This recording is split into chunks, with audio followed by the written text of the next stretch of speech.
एक छोटे से गांव में एक बहादुर और मासूम लड़की रहती थी जिसका नाम बारीन था।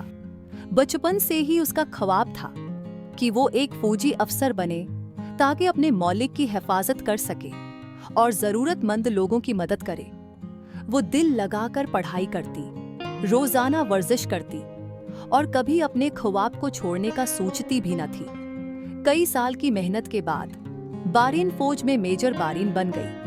वो हमेशा स्मार्ट वर्दी पहनती और चेहरे पर मुस्कुराहट रखती। मेजर बारीन न सिर्फ बहादुर थी बल्कि बहुत मेहरबान भी थी। एक दिन रोशन सुबह को मेजर बारीन को एक अहम पैगाम मिला कि दूर दराज के एक गांव को मदद की जरूरत है। एक बड़ी तूफान ने नुकसान पहुंचाया है और वहां के लोगों को खाने और दवाई की अशद जरूरत है। मेजर बारीन ने एक लम्हा जाया किए बगैर अपनी टीम को इकट्ठा किया और मिशन की तैयारी की। वो और उसकी टीम ने अपने थैले पैक किए, दवाई और जरूरत के सामान को ट्रकों में रखा और सफर शुरू कर दिया। रास्ते बहुत मुश्किल थे और तूफान की वजह से कई रुकावटें भी आ गईं, मगर मेजर बारीन ने हिम्मत नहीं हारी।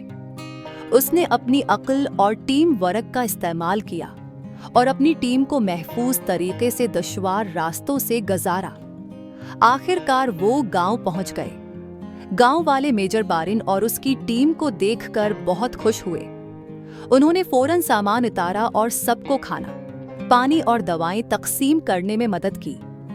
गांव के बच्चे खास तौर पर बहुत खुश थे। उन्होंने कभी खातून फौजी अफसर नहीं देखी थी और मेजर बारीन उनकी हीरो बन गई। मेजर बारीन ने बच्चों को सिखाया कि बहादुरी और मेहरबानी किया होती है। उसने कहा, फौजी होना सिर्फ लड़ाई का नाम नहीं है बल्कि दूसरों की मदद करना, मेहरबानी करना और सच्चाई के लिए खड़े होना भी फौजी का फर्ज है। मिशन मुकम्मल करने के बाद मेजर बारीन और इसकी टीम फख्र के साथ घर वापस आ गई। गांव वालों ने उसका शुक्रिया अदा किया और बच्चे हाथ हिलाते रहे। कहानी का सबक: सच्ची बहादुरी सिर्फ ताकत में नहीं बल्कि मेहरबानी, टीम वर्क और दूसरों की मदद करने में है। वीडियो अच्छी लगी हो तो वीडियो को लाइक और शेयर करें और चैनल को सब्सक्राइब करें।